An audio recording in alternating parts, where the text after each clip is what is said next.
Good evening friends, आप सबों का बहुत बहुत अभिनंदन है।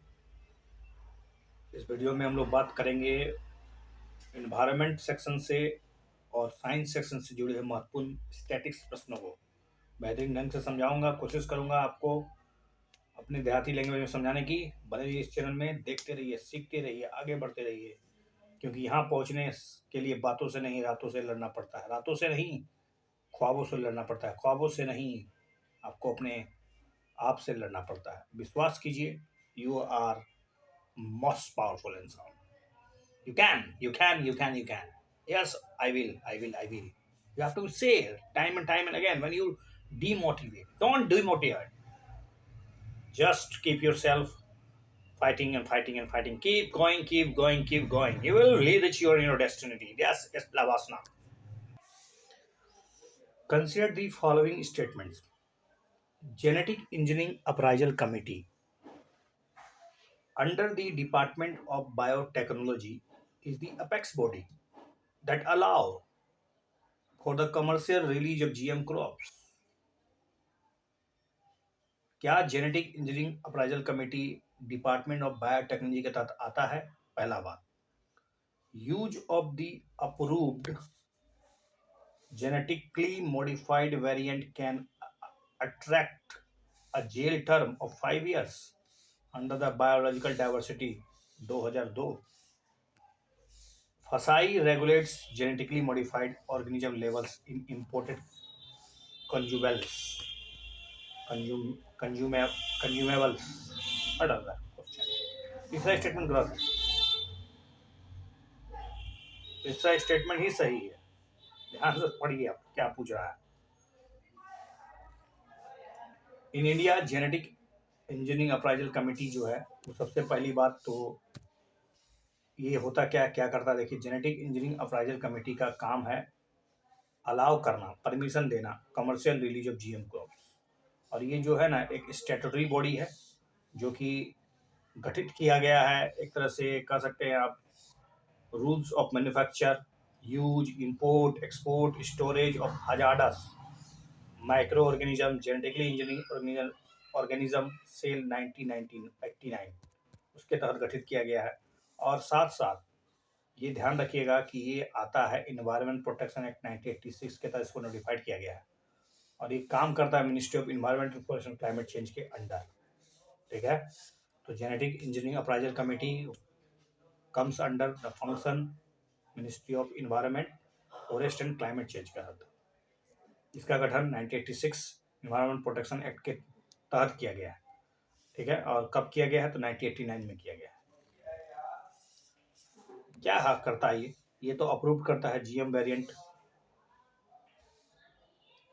यूज ऑफ अनअप्रूव्ड, अगर मान लो सपोज को आपको अप्रूवल नहीं मिला और आपने जीएम वेरिएंट का मतलब खेती कर दिया या कुछ इसका यूज कर लिया, तो आपको 5 साल की सजा होगी और 1 लाख रुपया का जुर्माना होगा। और उस सजा को कहाँ से मिलेगा ये सजा? तो under the environment protection act 1986 के तहत। The task of regulating GMO levels in imported consumable was initially with genetic engineering appraisal committee। और ये जो imported consumable was होगा वो क्या होगा? जेनेटिक इंजीनियरिंग अप्राइजल कमेटी के तहत under the Indian ministry of environment. Its role in this was diluted, हालांकि इसका रोल थोड़ा सा डाइल्यूटेड किया गया था with the enactment of the food safety and standard act 2006 के तहत। And FSSAI was asked to take over, और फसाई को दे दिया गया power to approval the imported goods. जितने भी इम्प्रूवल जो इम्पोर्टेड गुड्स होते हैं उस पर जांच पड़ताल जो होगा अब फसाई करेगी, खास करके जो जीएम क्रॉप से जुड़े हुए हैं, जो खाने पीने के जुड़े हुए हैं। Consider the following statement regarding nano urea liquid seen in news. Nano urea liquid, it is developed by FSSAI. It was improved, it will improve, क्या ये improve कर देगा nitrogen use efficiency of plants का? It will protect plants from lodging effect, lodging effect से बचा लेगा plant को। क्या लगता है आपको? सबसे पहले नैनो यूरिया लिक्विड जो है वो डेवलप किसने किया है? सबसे पहली बात तो यही आपको समझना है, और इसका सही जवाब है 1, 2, 3, तीनों के तीनों सही दिए गए हैं। Indian farmers fertiliser cooperative limited IFFCO, Indian farmer fertiliser cooperative limited introduce the world's first nano urea liquid for farmers across the world. तो वहाँ फंसा ही लिखा था, तो वो आंसर तो गलत हो गया डेफिनेटली, क्योंकि इसका डेवलपमेंट तो Indian farmer fertiliser cooperative limited के द्वारा इंट्रोड्यूस किया गया, दुनिया का पहला फर्स्ट नैनो यूरिया लिक्विड, कोई पूरे भारत के किसानों के लिए और पूरी दुनिया के किसानों के लिए। It is a nutrient liquid to provide nitrogen to plants as an alternative to the conventional urea. जैसे यूरिया छींटते हैं ना आप, उसके स्थान पे लिक्विड फॉर्म में नाइट्रोजन दिया जाएगा। देखिए, it is developed to replace the conventional urea and it curtail the requirement by same at least 50%। जो पहले हम लोग जितना इस्तेमाल करते थे जनरल कन्वेंशनल तरीके से यूरिया का, वो 50% उसका घटा देगा, सोच लीजिए। तो इसका मतलब कहीं ना कहीं कन्वेंशनल यूरिया इफेक्टिव 30 to 40%, क्योंकि हम लोग जिस तरह से मतलब यूरिया का इस्तेमाल करते हैं ना, तो वो 30 से 40% ही यूटिलाइज होता है, बाकी सब पानी में बह जाता है और उसका यूज ही नहीं होता ओवरऑल, ये समझ लीजिए। तो क्योंकि conventional urea effective 30 to 40 in delivering nitrogen to plants, while effectiveness of nano urea देखिए 80% तक ले जाएगा ये, इसकी इफेक्टिवनेस तो 80% तक है। That's very good. It has been found effective and efficient for plant nutrition, which increase the production with improved nutritional quality. It will boost a balanced nutrition program by reducing the excess use of urea application in soil, will make the crops stronger, healthier, protect them for lodging effect। ये lodging effect से उसको बचा लेगा। अब आपको समझना होगा, ये lodging is a bending of the stem near the ground level of the grain crops। वो बेंड हो जाता है, मतलब समझ लीजिए स्टेम का झुक जाना। जरूरत से ज़्यादा अगर यूरिया इस्तेमाल कीजिए ना, तो स्टेम झुक के धरती में छू जाएगा, जिससे आपको मतलब थोड़ा सा काटने समय बहुत दिक्कत होगा, which makes them very difficult to harvest and can dramatically reduce the yield. आप देखते होंगे धान जो है ना झुक जाता है, इसका मतलब कहीं ना कहीं आपने ज़रूरत से ज़्यादा यूरिया इस्तेमाल किया है। तो अब ये जो नैनो लिक्विड यूरिया जो है कहीं ना कहीं क्रांतिकारी परिवर्तन ला देगा। Consider the following statement regarding xenobots. Xenobots क्या है ये? Xenobots they are made for या made from human stem cell. अच्छा, इसको ह्यूमन स्टेम सेल से बनाया गया है। They can be use to scrape plaque from arteries. They can be use for gathering microplastic in ocean. Plastic को इकट्ठे करने में इसका इस्तेमाल किया जा सकता है क्या? तो सबसे पहले ह्यूमन स्टेम सेल से बनाया गया है कि नहीं बनाया गया, ये नहीं बोला था, ये बात गलत है। ये ह्यूमन स्टेम सेल से नहीं बनाया गया, ये बनाया गया है मेढक के सेल से। Xenobots develop from stem cell of frogs, मेढकों के उससे बनाया गया। जेनोबोट्स नेम, इसका नाम रखा गया है अमेरिकन का जो एक क्लॉप फ्रॉक के नाम पर।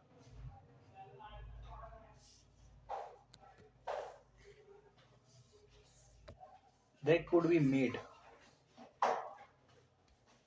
from a human patient one cell, which would bypass the immune response challenge of the other kind of micro robotics delivery system. Such genobot could potentially be used to scrape plague from arteries and with additional cell types and bioengineering locate and treat disease. They can also be used for searching out nasty compounds or radioactive contamination and gathering microplastic in the ocean. What is the importance या importances of the global environment facility GEF की क्या क्या भूमिका है? It prioritize it's, it's it is it prioritize its integrated projects and programs that addresses the more than one global environmental problem at a time. Though through this small grant program, it finances community-led initiatives to address the global environmental issues. दोनों statement general जैसा है, तो बात सही है, दोनों सही है। देखिए, ग्लोबल इन्वायरमेंट फैसिलिटी का गठन किया गया है 1992 के रियो डियो अर्थ समिट में, ताकि जो प्लेनेट में जो जितनी घटनाएं घट रही है उसको कम से कम किया जा सके। ग्लोबल इन्वायरमेंट फैसिलिटीज में 184 कंट्री पार्टनरशिप करते हैं। इसमें इंटरनेशनल इंस्टीट्यूशन भी है, सिविल सोसाइटी है और एनजीओज है, प्राइवेट सेक्टर्स है। ग्लोबल इन्वायरमेंटल इशू को टारगेट किया जाता है ताकि इसको सपोर्ट किया जा सके कुछ आर्थिक रूप से, ताकि इसको सस्टेनेबल डेवलपमेंट इनिशिएटिव के रूप में देखा जा सकेगा। ओवरऑल इसका उद्देश्य क्या है? देखिए, स्ट्रेटेजिकली अगर देखा जाए तो focusing it's investment to catalyze a transformational change in the key system that are driving major environmental loss। मतलब उन चीज़ों को ट्रांसफॉर्म करने की कोशिश की जाएगी जिसके कारण पर्यावरण का सबसे घातक विनाश हो रहा है, खास करके जैसे एनर्जी के सेक्टर में प्रदूषण हो रहा है बहुत भारी मात्रा में। एनर्जी है, सिटीज़ है, फूड है। प्रायोरिटाइजिंग इंटीग्रेटेड प्रोजेक्ट, कोशिश की जाएगी कि ढेर सारे जो प्रोग्राम एक साथ बहुत सारे जो चल रहे हैं ग्लोबल इन्वायरमेंट को लेकर, मतलब पूरा वैश्विक दुनिया में बहुत सारे संकट हैं, तो उन संकटों में से बहुत सारे कन्वेंशन हैं, उसको संचालित करने के लिए, उसको रेगुलेट करने के लिए, उसको मतलब एक तरह से व्यवस्थित करने के लिए, तो उन सबको एक तरह से इंटीग्रेट करना इसका सबसे बड़ा काम होगा, एक ही प्लेटफॉर्म पे लाना और उसको मतलब कुछ आर्थिक मदद देना। तो एक तरह से कर सकते हैं GEF a unique position and mandate to act on a wide range of global environmental issue, implementing new strategy and policy to enhance the result, including stronger engagement with the private sector, indigenous people, civil society, encourage focus on gender equality। मतलब आखिर आप सोचते होंगे कि वास्तव में implementing ठीक से किसी चीज़ का क्यों नहीं होता है? क्योंकि कुछ स्ट्रेटजी जो होती है ना, वो सैलो होती है, अलग अलग सेक्टर में अलग अलग मतलब तरीके से काम करती है, वो कोऑर्डिनेट नहीं करती है। साथ साथ उन बातों को ख्याल रखना बहुत जरूरी है, खास करके प्राइवेट सेक्टर का इन्वॉल्वमेंट बहुत जरूरी है। प्राइवेट सेक्टर, कम्युनिटी सेक्टर, वहाँ के रहने वाले जो लोकल लोग हैं उनका योगदान, इंडिजिनस पीपुल का योगदान बहुत जरूरी है। किसी भी क्षेत्र में कुछ अगर आप बदलाव लेना चाहते हैं, सुधार करना चाहते हैं, तो सबसे पहले वहाँ के कम्युनिटी से आप जुड़िए। यही ओवरऑल और जेंडर इक्वालिटी सबसे बड़ी चीज़ है। Global environment runs a small grant programme, ये छोटा छोटा प्रोग्राम चलाता है, small grant programme, and provides financial and technical support to project which embody a community based approach. एक कम्युनिटी बेस्ड अप्रोच के तहत global environment facilities sees community based projects as cornerstone for addressing the local and global environment and sustainable development challenges। Consider the following statement regarding sea cucumber।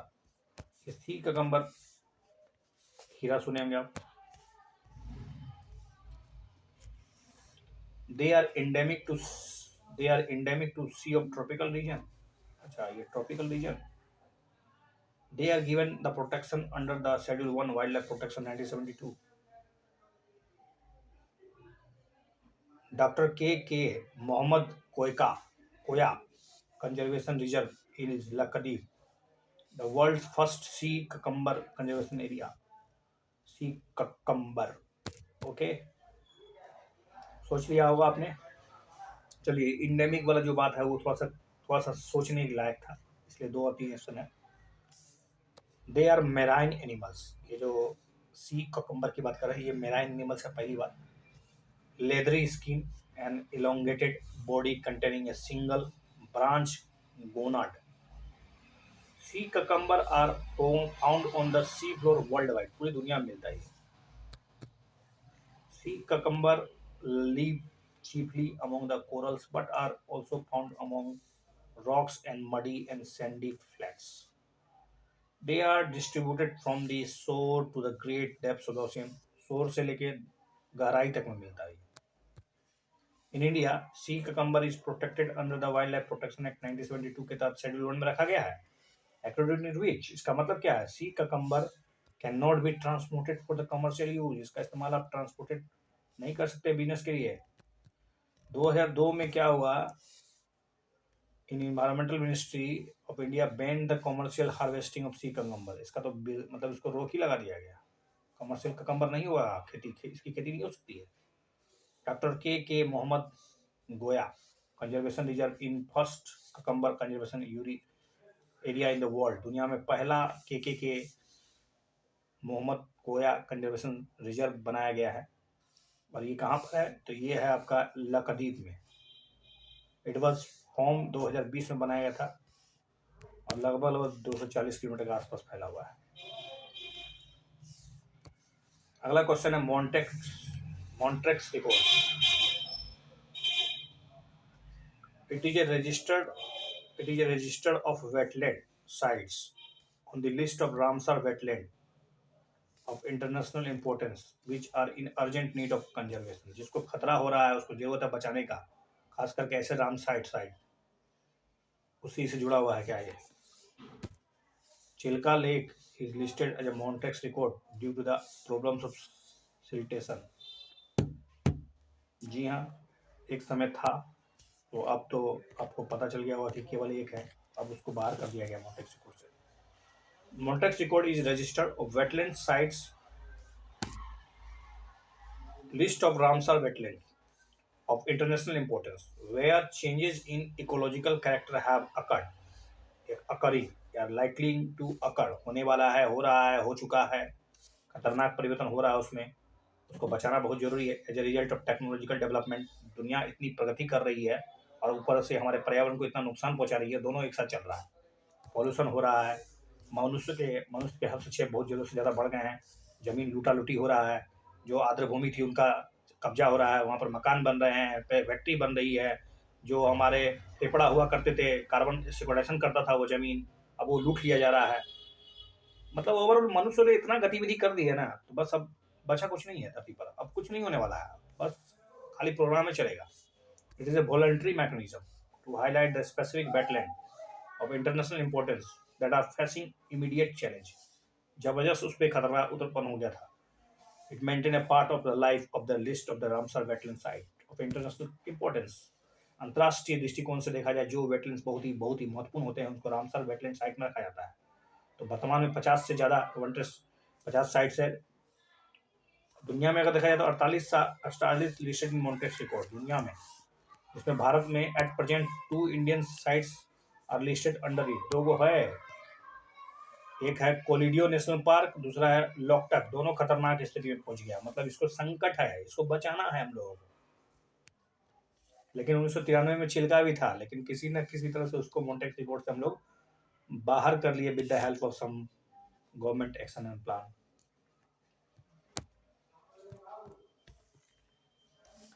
Which of the following pair is are correctly matched? कौन कौन सा match है बताना है। तो एक तरफ protected area है और दूसरा तरफ रिवर उसके आसपास जो बहती है। देहिंग पटकाई से काली नदी बहती है। अंसी, परमा, पंबार और भीतर कनिका तो आप जानते ही है, धर्मा। दस वेरी इंपॉर्टेंट क्वेश्चन, इस तरह क्वेश्चन पूछे जाते हैं यूपीएससी के द्वारा, और ये खतरनाक होगा जब उसको पेयर मिल गया है, एक सही, 2 पेयर, तीनों पेयर, तो और मुश्किल कर देगा। हालांकि यहाँ पर एलिमिनेट करिए आप। देहिंग पटकाई जो है तिस्ता, देखिए एक स्टेटमेंट के साथ फोटो एक खत्म करने से आपने आंसर ही प्राप्त कर लिया। वाओ, एक सिर्फ सही करना था आपको। देहिंग पटकाई एक नेशनल पार्क तो है ही, और ये है डिब्रूगढ़ में, तिनसुकिया डिस्ट्रिक्ट असम में पड़ता है देहिंग पटकाई।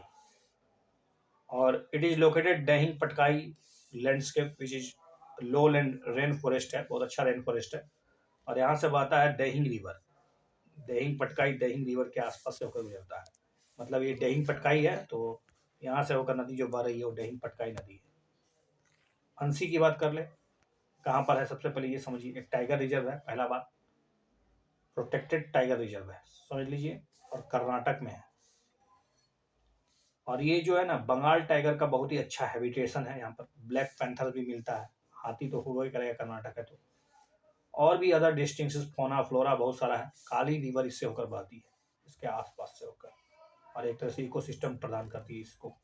एक तरह से लाइफ लाइन कह सकते हैं काली रिवर अंसी रिजर्व फॉरेस्ट के लिए, नेशनल पार्क के लिए। भीतरकनिका नेशनल पार्क ये तो जानता सबको, उड़ीसा में है। और ये नेशनल पार्क है, वाइल्ड लाइफ सेंचुरी भी है। जैसे national park, wild life sanctuary is, और इसके बाय दी ब्रह्मणी, बैतरनी, धर्मा और पंतशाला 3 नदी से होकर बाउंडेड है, मतलब घिरा हुआ है चारों तरफ से। नदियां ही नदियां है इसकी चारों तरफ। ब्रह्मणी है, बैतरनी है, धर्मा है, पाठशाला है। It host many mangrove species, ये भीतरकनिका में मैंग्रोव स्पीसीज है। Second largest mangrove system in ecosystem in India, ध्यान दीजिए। सुंदरबन के बाद दूसरा सबसे बड़ा इकोसिस्टम है किसी मैंग्रोव का, तो वो है भीतरकनिका के पास। कौन कौन? तो ब्रह्मणी, बैतरनी, पाठशाला, धर्मा नदियां इसकी। अगला क्वेश्चन पूछा जा रहा है, which are the endemic to India, मतलब केवल भारत में मिलते हैं। Asiatic lion, Asiatic cheetah, Asiatic elephant. तो अब तो रहा नहीं भैया चीता, तो सही है, गोली मार दीजिए उसको। 2 नंबर खत्म हो गया, एक सही है। एशियाटिक एलिफेंट इंडेमिक नहीं है। Asiatic lion can be found only lion की बात कर रहे हैं। एशियाटिक लायन वो केवल और केवल गिर के गुजरात के नेशनल पार्क में स्थित है, बस। पूरी दुनिया का एकमात्र क्षेत्र गिर बचा है जहां पर एशियाटिक लायन देख सकते हैं आप। They are listed endangered species. Asiatic lion is one of the 5 species of pets native to India, along with Paschim Bengal tiger, Indian leopard, Bengal tiger हो, इंडियन लेपर्ड हो, स्नो लेपर्ड हो, क्लाउडेड लेपर्ड हो, उसमें से एक है ये Asiatic lion. Asiatic cheetah is statically endangered and cheetah subspecies surviving today only in Iran, केवल और केवल ईरान में बचा हुआ है बेचारा, वो भी खत्म हो जाएगा। हालांकि चीता रिलोकेशन चल रहा है अभी हम लोग का। 1952 में एशियाटिक चीता को ऑफिशियली रूप से एक्सटिंक्ट घोषित कर दिया गया था भारत से। एशियन एलिफेंट की बात कर ले तो इसको एशियाटिक एलिफेंट कहते हैं हम लोग। The only living species of the genus Elephas, distributed throughout the Indian subcontinent and south east Asia. ये सब कॉन्टिनेंट में मिलता है, ये साउथ ईस्ट एशिया में मिलता है। From India in west, Nepal, Sumatra in the south, Borneo in the east.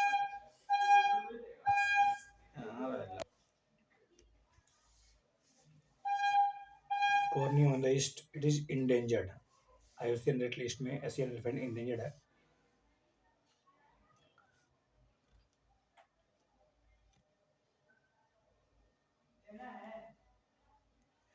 It is listed in Scheduled Wildlife Protection Act 1972 हो गया।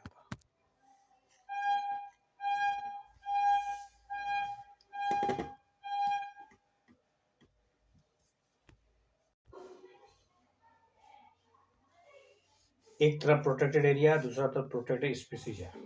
गैर माथा वाइल्ड एस, चंबल, घड़ियाल, Vikramshila, dolphin. Yes yes yes, 2-3 तो डेफिनेटली सही लग रहा है, अब बताइए। यस, 2-3 ही सही है। गैर माथा सेंचुरी जो है वो एक मेराइन वाइल्ड लाइफ सेंचुरी है जो कि उड़ीसा में है, Gahirmatha. It extends from धर्मा river mouth in the north and Brahmani river south. धर्मा इसके उत्तर में है, ब्रह्मणी इसके दक्षिण में है। It is famous for nesting beach for ridley turtle. Gahirmatha जो है वो फेमस है रेडले टर्टल का जो नेस्टिंग होता है ना, बहुत ही अच्छा होता है। It is one of the world most important nesting beach for turtles. तो दुनिया का सबसे, अगर वन ऑफ द कहा जाए कि नेस्टिंग बीच टर्टल का, तो गहिर माथा तो बताइएगा ही निश्चित रूप से। इसके अलावा एक और है, बताइएगा वो कहाँ पर है। भारत में ही है, वो भी उड़ीसा में भी है। देखिए, नेशनल चंबल सेंचुरी, इसको नेशनल चंबल घड़ियाल वाइल्ड लाइफ सेंचुरी कहते हैं। ट्राई स्टेट है, tri state protected area, critically endangered घड़ियाल के लिए। रेड क्राउन रूप टर्टल वाला यहाँ भी रहता है। इंडेंजर्ड गंगा डॉल्फिन भी यहाँ मिलती है। It is located Chambal river, नदी, चंबल नदी के किनारे। Tri point of Rajasthan, Madhya Pradesh और उत्तर प्रदेश। सोच लीजिए, ट्राई पॉइंट है ये, UP, MP and Rajasthan. Vikramshila sanctuary एक प्रोटेक्टेड एरिया है for the endangered Gangetic dolphin के लिए, और ये बिहार में है। Gangetic dolphin has been declared national aquatic animal of India, you know about that. Next question है, consider the following statement regarding the forest conservation act 1980। 1980 के forest conservation act के बारे में पूछा जा रहा है, हालांकि उसमें संशोधन किया जा चुका है। It prohibits the felling of the trees for any non-forestry use without prior clearance of state government. For any non-forestry use, non-forestry use को छोड़कर किसी भी any non-forestry को without prior मना किया गया क्या? Lands specifically notified as a forest are protected under this act. Specifically notified जो forest किया जाएगा वो भूमि जो है उसको सुरक्षित रखना जरूरी है। Which are correct. इसका सही जवाब है डी, कोनो सही नहीं है, डी क्लियर है। देखिए, फॉरेस्ट कंजर्वेशन एक्ट 1980 एक पेरेनियल लेजिस्लेशन है जो कि रेगुलेट करता है डिफोरेस्टेशन को हमारे पूरे भारत में। कम से कम आप ये समझ लीजिए कि ये वनों के संरक्षण के लिए है। It prohibits the felling of forest for any non forestry use without prior clearances by the central government. बात सही था, लेकिन आपको क्लियरेंसेस चाहिए सेंट्रल गवर्नमेंट से। जब तक सेंट्रल गवर्नमेंट का परमिशन नहीं मिलेगा आप नॉन फॉरेस्ट्री यूज के लिए जंगल कटाई नहीं कर सकते। ये 1980 का एक्ट में बताया गया है। फॉरेस्ट कंजर्वेशन एक्ट 1980 का वही बोलती है। क्लियरेंसेस प्रोसेस इंक्लूडिंग जैसे seeking consent from local forest right holders and from wildlife authorities. तो इसके लिए इसका तरीका है, इसके लिए सबसे पहले लोकल फॉरेस्ट राइट्स होल्डर से पूछना पड़ेगा। उसके बाद वहाँ का जो वाइल्ड लाइफ अथॉरिटीज है उससे लेना होगा। Centre is empowered to reject such request और allow its with legally binding condition. हालांकि सेंटर इस रिक्वेस्ट को खारिज भी कर सकता है और कुछ परमिशन भी दे सकता है। ये एक बहुत बड़ा लैंडमार्क डिसीजन 1996 में सुप्रीम कोर्ट ने इसका दायरा बढ़ा दिया, coverage of forest conservation act को। All areas that are satisfied the dictionary definition of forest, जितने भी जो फॉरेस्ट की परिभाषा में आते हों। पहले था only lands specifically notified as a forest they are protected. पहले वही भूमि जो जिसको नोटिफिकेशन मिला था कि ये फॉरेस्ट है वही प्रोटेक्टेड होता था। लेकिन अब जो फॉरेस्ट के परिभाषा में आता है सब के सब इसका कवर आता है 1996 के सुप्रीम कोर्ट के एक्ट के तहत। Forest conservation act is a brief legislation, only 5 section. इसमें सेक्शन 1 डेफिनेशन इसका डिफाइन करता है कि एक्सटेंशन कितना होगा एरिया का। रिस्ट्रिक्शन ऑफ एक्टिविटीज, किन किन चीज़ों का इस एरिया में आप गतिविधि प्रतिबंधित है। And rest deal with the creation of advisory committee, power, rules making decision, penalty, validity सब है। अगला पूछा जा रहा है कि multilateral export control regime MECR, once again the question, multilateral जो export control regime MECR, it is a cooperative agreement among countries which are the members of the International Atomic Energy. Australia Group is a MECR, multi export control regime, helps the member nation to identify those exports which need to be controlled as not to contribute the spread of the chemical and biological weapons. Is it Australia Group? देखिए यहाँ biological convention की बात हो रही है। आप वासना regiment पढ़े होंगे, यस, तो सही बात है, आपने सही पकड़ लिया है, B is the right answer. It is a multilateral export control regime in informal group like minded supplier countries that seeks to contribute to the non-proliferation of weapons. mass destruction, delivery system, advanced conventional weapons, to the national implementation of the guidelines and control list for export। इसके चार regime हैं। एक तो वासनर arrangements है जो कि conventional arms और dual use goods से जुड़ा हुआ है। न्यूक्लियर सप्लाई तो सबको समझता है, nuclear related technology. Australia group जो है वो केमिकल और बायोलॉजिकल टेक्नोलॉजी की बात कर रहा है। और मिसाइल टेक्नोलॉजी जो है वो रॉकेट, बड़े बड़े रॉकेट जो कि बहुत ही भारत भार उठा के फेंक देंगे, उठा के कोई चीज को, वेपन्स डिस्ट्रक्शन वाला। Australia Group is a multilateral export control regime, an informal group of countries established in 1985। इसका गठन 1985 में हुआ था ताकि मेंबर कंट्री की मदद की जा सके to identify those export which not need to be controlled so as to not to contribute the spread of chemical and biological weapons। जो केमिकल और बायोलॉजिकल वेपन्स का जरूरत से ज़्यादा मतलब आदान प्रदान होने लगा तो दिक्कत हो जाएगा ना। तो इंडिया जो है वो मेंबर है 3 का, सिवाय एनएसजी का। Consider the following statement regarding International Thermonuclear Experimental Reactor. Its aim to build an experimental machine to produce a large-scale carbon-free source of energy. It is based on principle of nuclear fission।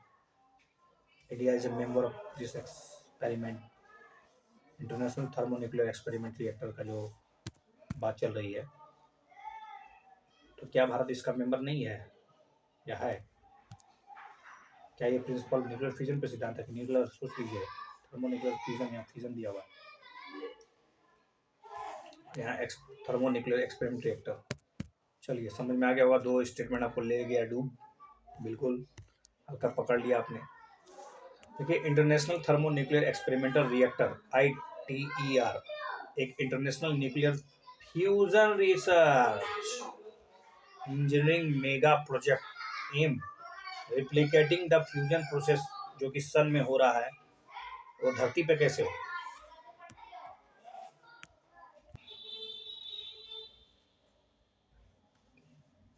The purpose of ITR international thermal nuclear experimental reactor का purpose क्या है? To demonstrate the scientific and technological feasibility of fusion energy for the future electricity generation.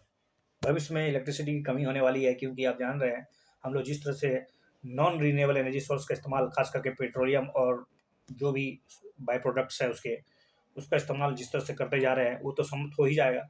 तो हम लोग कैसे आखिर अपने non renewable energy sources की तरफ बढ़े। हालांकि nuclear energy is also something related to cause of pollution और समथिंग डैमेज हो सकता है, बट इसका सबसे बड़ा फायदा होगा कि सूर्य की जो उतनी विशाल ऊर्जा है उसका इस्तेमाल तो हम लोग करेंगे ही, लेकिन घर में बनाएंगे सोलर जैसा एनर्जी। तो वही है पर्पस, टू एक तरह से फ्यूचर इलेक्ट्रिसिटी को कैसे जनरेट किया जा सके, फ्यूजन बनाया जा सके उसके लिए। तो गोल इसके याद कर लीजिए, आप देख लीजिए, टू प्रोड्यूस 10 गुना much output energy as input for short time period. समझ लीजिए, 10 गुना much, 10 times much output energy as input for short time periods. छोटा सा इनपुट प्रदान करेंगे और उससे 10 गुना ज्यादा एनर्जी उत्पन्न कर लेंगे छोटे से अवधि में।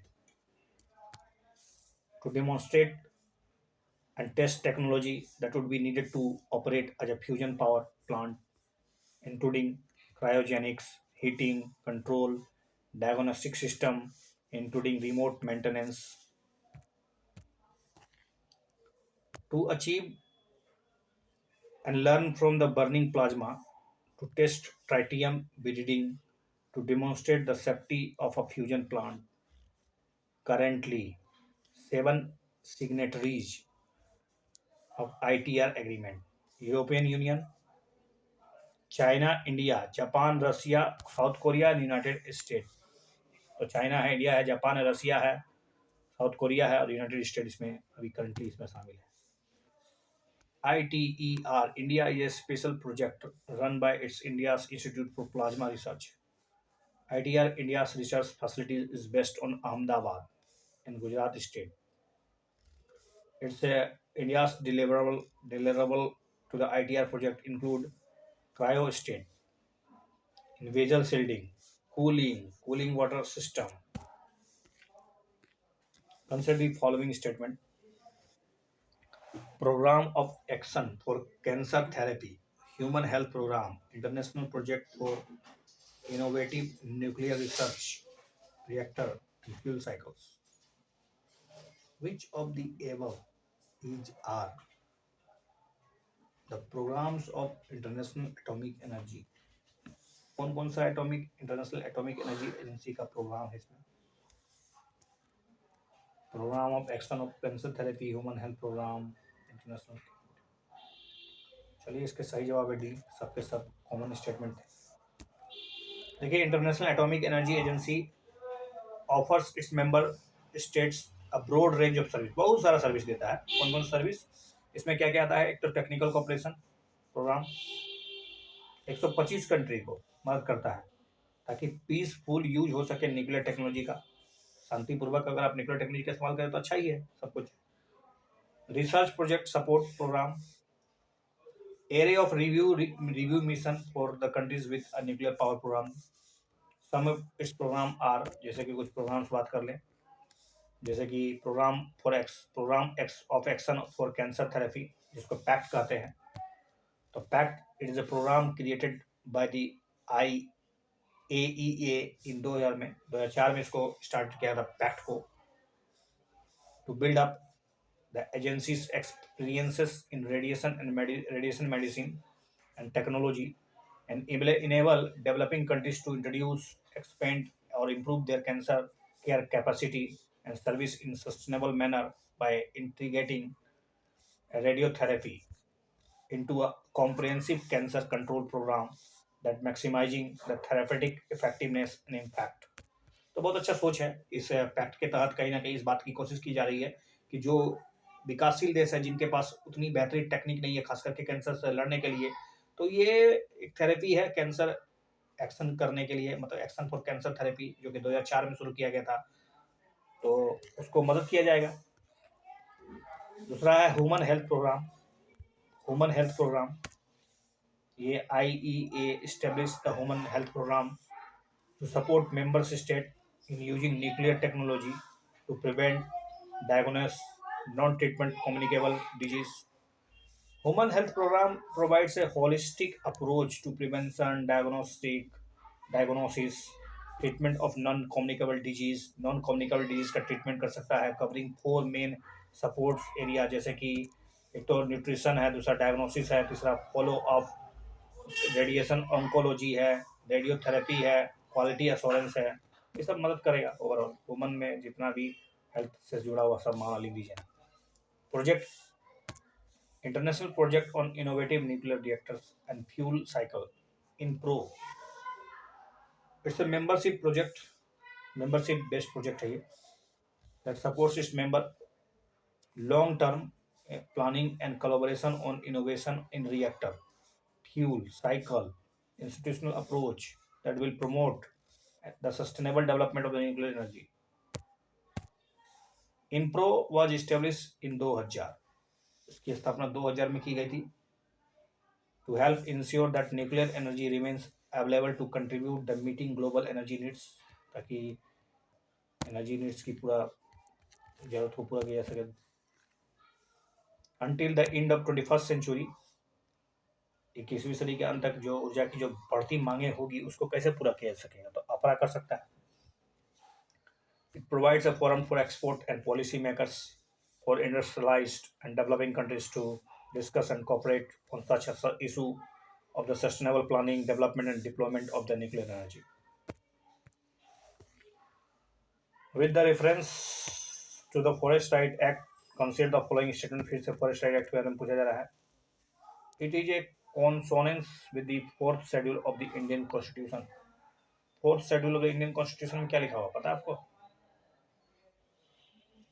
बताइए। 4th शेड्यूल नहीं है। 4th शेड्यूल में तो राज्यसभा के सदस्यों का something you know about the सीटों की संख्या का बंटवारा जो होता है वो होता है। It gives the forest dwelling communities the right to extract minor forest produce. जो माइनर प्रोड्यूस होता है उसको एक्सट्रैक्ट करने का अधिकार कहीं ना कहीं वहाँ की कम्युनिटीज को मिलना चाहिए। gives the right to the ownership to the land framed by forest developers subject to the maximum 4 hectares. चलिए पहला वाला स्टेटमेंट आप काट दीजिए, बाकी आप दिमाग लगाइए, इसका सही जवाब 2 और 3 है। देखिए wild scheduled tribes and other traditional forest dwellers, जिसको हम लोग रिकॉग्नाइज किए थे फॉरेस्ट राइट एक्ट 2006 में, और पास 18 दिसंबर 2006 को पास हुआ था। Scheduled tribes and other traditional forest dwellers act 2006 में पास किया गया था। द लॉ का जो कंसर्न क्या है, कंसर्न है कि right of the forest dwelling communities to land and other resources denied to them over a decades, लगातार उनसे उनकी ही चीजों को छीन कर उनसे उनसे एक तरह से उनसे विदा कर दिया गया था। कोशिश की गई थी कि उन्हें उन चीजों का लाभ ना मिले जो उनके हकदार थे। कहीं ना कहीं बहुत दिक्कत हुआ था उनको। तो denied to them decades as a result of continuous colonial forest lost in India. ये जो अंग्रेज लोग आए थे बेटा, बहुत होशियार लोग थे, उन्होंने आदिवासियों के साथ उनके जंगलों से उसको अलग कर दिया। It expand the mandate it expand the mandate of the fifth schedule and sixth schedules of the constitution that protect the claims of indigenous community over tract of lands, forests, and they inhabit. The act recognized and vests the forest right and occupation in forest land, in forest dwelling, scheduled tribes, FDST, and other traditional forest dwellers, OTFD, who have been residing in such forest for a generation। लंबी सदियों से वो जंगलों में रहते आ रहे हैं, जंगलों को पूजा करते हैं, जंगलों को पालते हैं, माता पिता की तरह ट्रीट करते हैं, उनसे वो जुड़े हुए हैं। वो उनका जल जंगल जमीन हुई उसकी भूमि है, उसकी माता है, उसका प्रकृति है, उससे वो प्रेम करते हैं। उनसे उनको दूर कैसे किया जा सकता है? तो FDST और DOTFD कहीं ना कहीं उनके अधिकार है यार, टाइटल राइट्स का, जैसे टाइटल राइट्स जिसको ऑनरशिप कहते हैं, to land that is being framed by tribal और फॉरेस्ट डिवेलर्स, जो 2 दिसंबर 2005 13 दिसंबर 2005 तक जो रह रहे थे, सब उसका title right subject to a maximum of 4 hectare, subject to maximum 4 hectare, ध्यान रहे 4 hectare. Ownership is only for land, ध्यान रहे ओनरशिप सिर्फ और सिर्फ जमीन के लिए होगा, that it is actually being cultivated by the concern family as on date, meaning no new lands are granted, कोई नई भूमि नहीं मिलेगा। 13 दिसंबर 2000 कटअप लाइन है 2005। Use rights to minor forest produce, जैसे कि आप जानते हैं माइनर प्रोड्यूस क्या होता है, also including ownership to grazing areas, pastoralist routes, relief and development rights to rehabilitation in the case of illegal eviction or forced displacement, and basic amenities subject to restriction of the forest protection, forest management rights to protect forest and wildlife.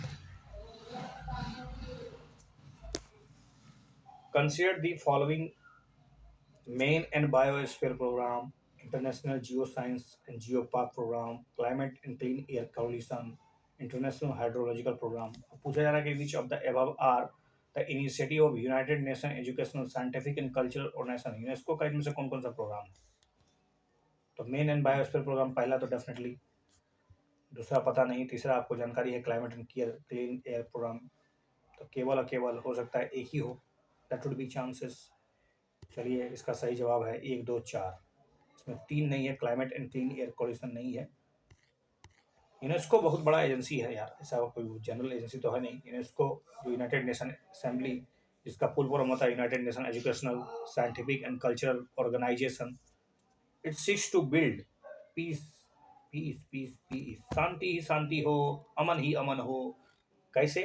Through the international cooperation in education, science, culture. आप उसकी शिक्षा में, उसके संस्कृति में, उसका science में मदद कीजिए ना, देखिए ना, कोऑपरेशन बढ़ाइए ना, तो दुनिया में शांति ऐसे स्थापित हो जाएगा। UNESCO programmes contribute to achievements the sustainable development goals, defined in Agenda 2030 adopted by the UN General Assembly 2015। इसको जो 2015 में अडॉप्ट किया गया था। अब आते हैं हम लोग कुछ यूनेस्को के इनिशिएटिव को, ये मेंस में भी आ सकता है। Man and biosphere programme, man and biosphere programme, MAB program is an intergovernmental scientific program that aims to establish a scientific basis for enhancing the relationship between people and their environment. It's a aim to establish a scientific basis for enhancing the relationship between people and their environment. It combines the natural and social science with a view to improving the human livelihoods and safeguarding natural and managed ecosystem, thus promoting the innovative approaches to economic development that are socially and culturally appropriate and environmentally sustainable. Overall समझ जाइए, मनुष्यों को जीना भी जरूरी है, मनुष्यों को खाना भी जरूरी है, उनके लाइवलीहुड के लिए जो बहुत सारे जो तरीके हैं उनको भी प्रोटेक्ट करना है, लेकिन इसके साथ साथ आपको पर्यावरण का ख्याल भी तो रखना है। तो how to promoting innovative approach, आप इनोवेटिव नए नए तरीके कैसे डेवलप कीजिएगा जिससे आर्थिक विकास हो, सामाजिक विकास हो, कल्चरल विकास हो और इन्वायरमेंटल भी सस्टेन कर पाए, एसडीजी ओवरऑल। देखिए वर्तमान समय में देखा जाए तो 18 को बायोस्फीयर है भारत में, जिसमें कि 11 को इंटरनेशनली घोषित किया जा चुका है, man and biosphere MAB। There are 18 biosphere, out of them 11 has been recognised internationally under man and biosphere programme. Okay, अब दूसरा काम देखिए इसका क्या है, international geoscience and geopark programme, geoscience और geopark programme. International geoscience and geopark programmes, इसमें दो पिलर्स है। सबसे पहली बात तो समझ लीजिए कि ये जो इंटरनेशनल जियो साइंस प्रोग्राम, इसकी स्थापना 1972 से मतलब कोशिश की जा रही है हारासन या हार्नेस द इंटेलेक्चुअल कैपेसिटी और the world wide network of Jio scientist. जितने भी जियो साइंटिस्ट है उनके अंदर जो कैपेसिटी है, इंटेलेक्चुअल कैपेसिटी, उसको किस तरह से यूटिलाइज किया जा सके ताकि ये प्लेनेट को बेहतर बनाया जा सके। Foundation to the planet's future focusing on responsible and environmental resources extraction.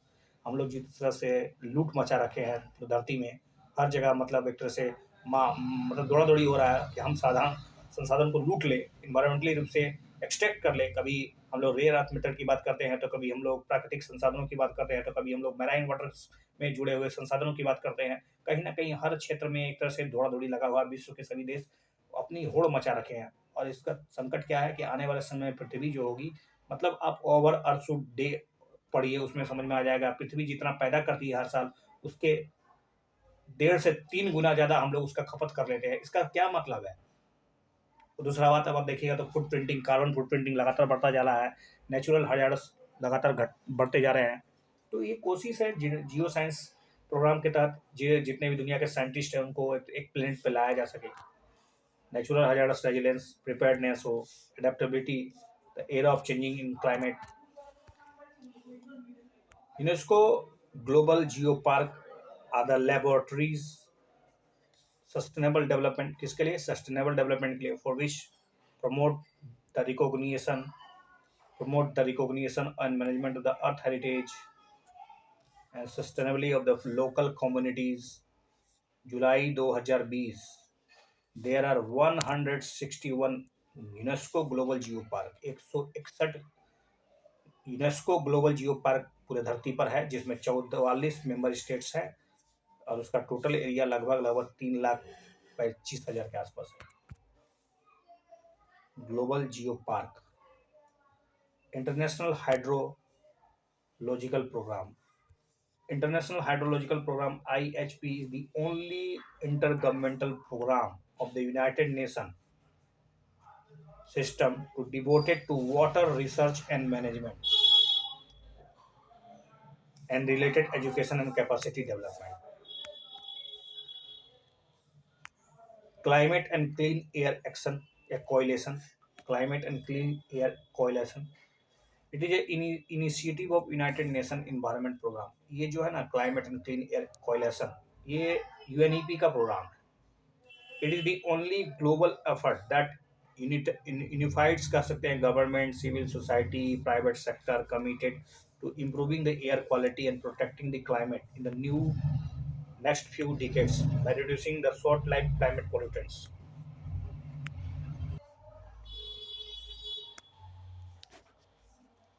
Coalition initiative initial focus on methane, black carbon, HFC. At the same time, partners recognize the action of a short-lived climate pollutants must complement and supplement, not replace, global action to reduce the carbon dioxide in particular efforts under the UNFCCC.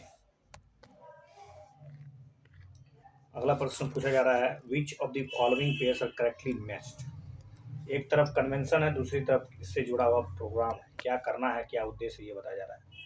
Bone convention migratory species से जुड़ा हुआ है क्या। Vienna hazardous waste, Basel, ozone layer, Kigali, Montreal protocol, amendment to the Montreal protocol. देखिए Bonn वाला तो definitely सही है, एक भी सही है, चार भी सही है। बेसल कन्वेंशन कोई ओजोन लेयर से तो जुड़ा है ही नहीं, पहला बात, ठीक है। तो अब ये छोड़ ही दीजिए, एक और चार में चले जाइए। देखिए बोन कन्वेंशन, जिसको एक तरह से आप बहुत ही इंपॉर्टेंट कन्वेंशन मान सकते हैं, इसको हम convention on migratory, convention on the conservation of migratory species, CMS भी कहते हैं। The wildlife animals is an international agreement जिसका उद्देश्य conservation of migratory species throughout their range, जितने भी उसके रेंज है, जहाँ जहाँ वो लोग बाते हैं, जहाँ जहाँ दौड़ते हैं, जहाँ जहाँ उड़ते हैं, सब जगह जहाँ जहाँ। It is the only global and United Nations based intergovernmental organization established exclusively for the conservation and management for the terrestrial, aquatic, avian, migratory species। सब के सब, चाहे वो टेरेस्ट्रियल हो, एक्वाटिक हो, एवियन हो, जितने भी माइग्रेटरी स्पीसीज है उनका संरक्षण कैसे हो, उनके बेहतर ख्याल के लिए किस तरह से काम किया जाए। बात करते हैं वियना कन्वेंशन की। Vienna convention is related with the protection of ozone layer. एक मल्टीलेटरल इन्वायरमेंटल एग्रीमेंट था जिसको 1985 में साइन किया गया था, ताकि मतलब कुछ आधारभूत मानक स्थापित किया जा सके कि किस प्रकार हम लोग रिडक्शन कर सके क्लोरोफ्लोरोकार्बन्स को, जो हमारे मतलब खास करके ओजोन लेयर के डिप्लेशन में बहुत बड़ा फैक्टर है। तो क्लोरोफ्लोरोकार्बन की मात्रा को हटाने, उसको ख़त्म करने के लिए एक तरह से उत्तरदायित्व था वियना कन्वेंशन का, क्योंकि इससे कहीं ना कहीं ओजोन लेयर डिप्लीट हो रहा था। उसके बाद बात करते हैं बेसल कन्वेंशन की। तो एक इंटरनेशनल ट्रीटी है जो इस तरह से डिजाइन किया गया है कि रिड्यूस किया जा सके movement of hazardous waste and between nation, एक राष्ट्र से दूसरे राष्ट्र के बीच, जो राष्ट्र के बीच जो हजार्डस वेस्ट का, क्योंकि विकसित राष्ट्र जो है अपना हजार्ड वेस्ट दूसरे अविकसित राष्ट्र में भेज रहे हैं, तो ये ठीक नहीं है ना कि आप अपनी गंदगी किसी दूसरे के घर के पास डाल दे जाके। तो यही है बेसल कन्वेंशन, कि उसको कम से कम इस बात को रोका जाए, प्रिवेंट किया जाए, ट्रांसफर ऑफ हजार्ड वेस्ट ना हो डेवलप कंट्रीज से उठा के डेवलप LDC कंट्रीज में। Kigali agreement is an amendment of the Montreal Protocol that was seekly gradually reduce the consumption and production of HFCs। ये HFC से है, ध्यान रहे HFC से। It is a legally binding agreement designed to create rights and obligation in the international law।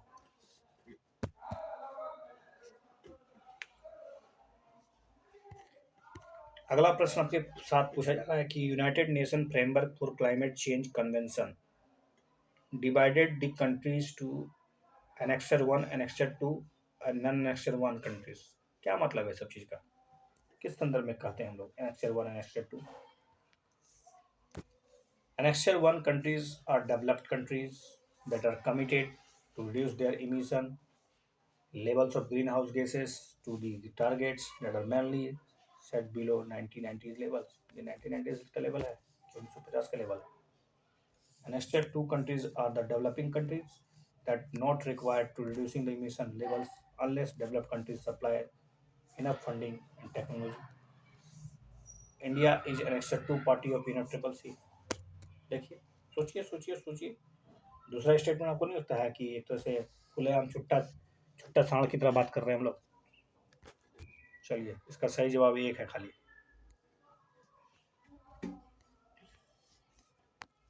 Parties of या UNEP triple C, कौन कौन इसके पार्टीज हैं?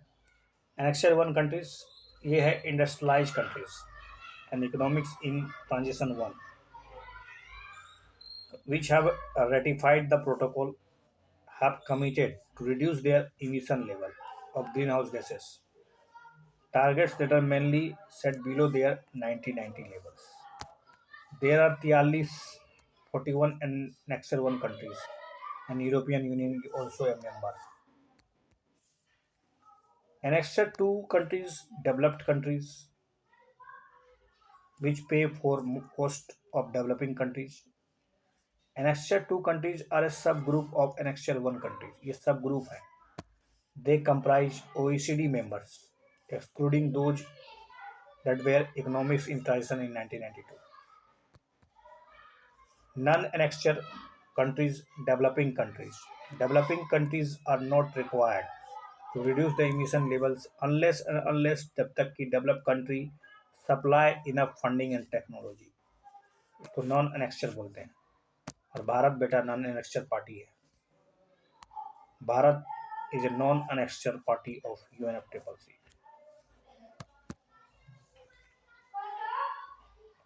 अगला सवाल है वाइल्ड लाइफ प्रोटेक्शन एक्ट 1972 के शेड्यूल 6 आखिर क्या कहना चाहता है? ये तो प्रश्न यूपीएससी पूछ चुकी है. ठीक है, तो 6 में ऐसे प्लांट्स आते हैं, ऐसे फोना आते हैं जिसका मतलब आप कल्टीवेशन नहीं कर सकते हैं और ना ही उसको बाहर बेच सकते हैं. ऐसा क्या? List of the plant of species that are forbidden for cultivation, इसको काटने से मना किया गया है, इसकी खेती नहीं कर सकते आप. ठीक है, वाइल्ड लाइफ प्रोटेक्शन एक्ट 1972 जो कि पार्लियामेंट के द्वारा बनाया गया एक कानून है जो कि पूरे भारत में लागू होता है प्लांट और एनिमल स्पीशीज दोनों के लिए. इस एक्ट के मदद से कहीं ना कहीं हम लोग देश में wild animals, birds, plant species को बचाते हैं और इंश्योर करते हैं कि एक बेहतर पर्यावरण का निर्माण हो सके, इकोलॉजिकल सस्टेन हो सके हम लोग. और भी बहुत सारी चीज़ें इसके अंदर. The acts lay down the restriction on hunting of animal species. तो इसमें 6 आखिर सूचियाँ बनाई गई है, 6 शेड्यूल बनाया गया है जिसके डिग्री अलग अलग है, उसके प्रोटेक्शन की ताकत अलग अलग है, उसमें सजाएं अलग अलग है. अगर बात कर ले शेड्यूल 1 की, तो शेड्यूल 1 के तहत ऐसे स्पीसीज जिन्हें रिगोरस प्रोटेक्शन की जरूरत है and therefore hardship plan, मतलब बहुत ही खतरनाक सजा मिलेगा भैया अगर आपने वायलेशन कर दिया इस लॉ का. तो इसके स्पीसीज को आप किसी भी तरह से क्षति पहुंचा दिए तो समझ लीजिए आप रेडी रहिए जेल जाने के लिए, सलमान खान की तरह. Schedule 2, animals under the list are accorded, थोड़ा हाई प्रोटेक्शन है लेकिन they can not be hunted except under the threat to the human life. हाँ, आप इसका हंटेड कर सकते हैं अगर आपको मनुष्य का ही, अगर उसका जीवन ही खतरे में पड़ जाता. लिस्टेड 3 में और लिस्टेड 4 में मतलब प्रोटेक्टेड है लेकिन उतना मतलब इसमें पेनल्टी नहीं है, बहुत ज़्यादा कठिन पेनल्टी नहीं है. एनिमल शेड्यूल 5 में जिसको आप लोग कर सकते हैं, कौवा है, फ्रूट बैट है, रेट्स है, माइस है, इसको लीगली रूप से आप मार सकते हैं क्योंकि इसको वर्मिन कहते हैं और हंटेड किया जा सकता है इसका. अब आते हैं स्पेसिफाइड इंडेमिक प्लांट्स. जो इंडेमिक प्लांट्स है उसको शेड्यूल 6 में रखा गया है. Are prohibited from cultivation and planting. Cultivation भी नहीं हो सकता, प्लांटिंग नहीं हो सकता. जैसे कि कुछ एग्जाम्पल बता दीजिए. जैसे कि ब्लू बंडा, उथ, ladies slipper, pitcher plant, red vanda, blue vanda, kuth, ladies pitcher, Beddome's. अगला प्रश्न पूछा जा रहा है सुंदरबन के बारे में. It is the only mangrove forest in the world inhabited bye tigers. क्या टाइगर सिर्फ यहीं मिलता है? मतलब ऐसा मैंग्रोव है दुनिया का जहाँ पर टाइगर सिर्फ यहीं मिलते हैं. It is categorised as a endangered IUCN red list ecosystem. Ecosystem को भी IUCN रेड लिस्ट मिलता है. Species of fish, masked, fin foot and buffy fish, owl are endemic to the Sundarbans. पहला स्टेटमेंट तो काट ही दीजिए क्योंकि ऐसे और भी स्थान है दुनिया में, नहीं तो भारत में ही है. भितरकनिका, गहिरमाथा, ये सब क्या है कि नहीं? वाइल्ड लाइफ सेंचुरी तो है ही. नेशनल पार्क की बात कर रहा था, एक सही दिया हुआ है यहाँ पर, लेकिन ये wildlife sanctuary national park बोला हुआ. Only the mangrove forest in the world inhabited by tigers. Okay, ये कर दो, सही है। देखिए, Sundarban is a mangrove area in the delta form by the confluence of Ganga, Brahmaputra और मेघना रिवर। 3 नदियों से बनता है ये सुंदरबन डेल्टा। मेघना याद रखिएगा, ब्रह्मपुत्र तो जो पता है, गंगा ही पता है। In the bay of Bengal. Four protected area Four protected areas in Sundarban are listed as a UNESCO World Heritage Site. पहला तो है Sundarban national park, Sundarban west, Sundarban south, Sundarban east west wildlife sanctuary. Sundarban mangrove ecosystem in India are evaluated as the endangered. इसको evaluated किया जाता है endangered के रूप में as per the IUCN red list of the red list of the ecosystem framework. Recently, it was reported that Geological Survey of India के द्वारा out of 1300 species of bird in India, 428 species of birds are from Sundarban. 1300 में से 428 तो सुंदरबन से ही निकल के आया। It means that 1 in every 3 birds, हर एक तिहाई in the country is found in Sundarban. हर एक तिहाई, हर 3 में से एक पक्षी जो है सुंदरबन से ही है। आउट ऑफ 428 बर्ड लिस्टेड, जिसमें कि masked finfoot, buffy fish, owl are recorded only from Sundarban. केवल और केवल सुंदरबन में। The area is the home of 9 out of 12 species of kingfisher found in the country as well as rare species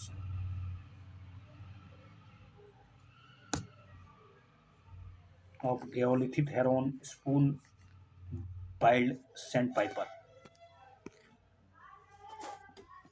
With the reference to the intended nationally determined contribution determined INDC. So intended nationally determined contribution क्या है ये? देखिए, they are the outcome of earth summit 2012। ये 2012 under this India committed to achieve about 40% cumulative electric power installed capacity from non-fossil fuels-based energy by 2030। चलिए, इसके statement B सही है, हालांकि हम लोगों ने पहले ही अचीव कर लिया है। देखिए, countries across the globe committed to create a new international climate agreement by conclusion UN framework Convention on Climate Change UNFCCC. The Conference of Parties COP21 in Paris December 2015. In preparation, the countries have agreed to publicly outline what post-2020 climate action intend to take under a new international agreement known as Intended Nationally Determined Contribution.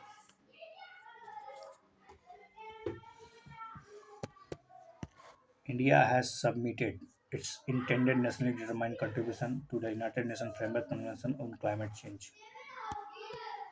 Silent feature की बात कर ले, to put forward and further propagate a healthy and sustainable way of living based on tradition and values and conservation models, to adopt a climate friendly and clean path followed by other corresponding level of economic development, reduce the emission intensity of GDP of its GDP by 30 to 35% by 2030 from 2005 level, about 40% cumulative electric power installed capacity for non-fossil fuel-based energy resources by 2030, with the help of transfer of technology and cost of international finance, including Green Climate Fund, to create an additional carbon sink of 2.5 to 3 billion tons of carbon equivalent through the additional forest and tree cover. देखने के लिए बहुत बहुत धन्यवाद। Video में बने रहिए, देखते रहिए, सीखते रहिए, आगे बढ़ते रहिए। Thank you.